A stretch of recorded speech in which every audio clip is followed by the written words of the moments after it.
In today's video, I'm going to teach you how to create a space in Revit from a floor plan. Spaces are essential for analysis, scheduling, and MEP workflows because they define the usable area inside a room or zone. They help you quantify heating and cooling loads, generate space schedules, and coordinate with consultants.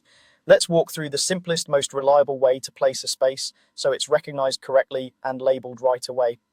Start by opening the floor plan view where you want the space to live. Make sure you're looking at the correct level and that the area you're targeting is fully enclosed.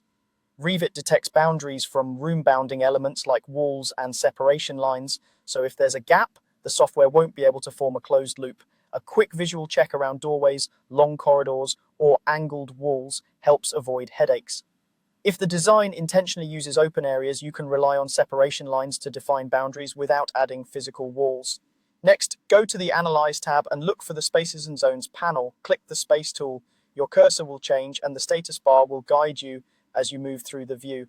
Now hover over an enclosed room or boundary. You should see Revit highlight the region it's about to use. That's your cue that the software recognizes a valid closed boundary.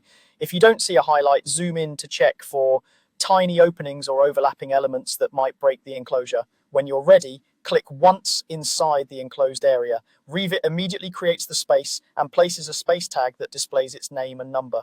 This tag is your visual confirmation that the space exists and is ready for analysis and scheduling. If the tag feels cluttered in tight areas, you can reposition it after placement to keep your plan readable. And if you're not seeing a tag at all, it usually means the tag category is hidden in that view, so it's worth checking your visibility settings later. From here, repeat the same click inside other enclosed rooms to place additional spaces as needed. It's efficient to work level by level, especially on larger projects, and to keep your floor plan clean so boundaries are easy to read. Once the spaces are in, you'll find that downstream tasks like creating MEP systems, running energy analysis, and generating schedules become much more straightforward because each area is clearly identified and quantified. That's all it takes to create spaces cleanly and confidently from a floor plan in Revit.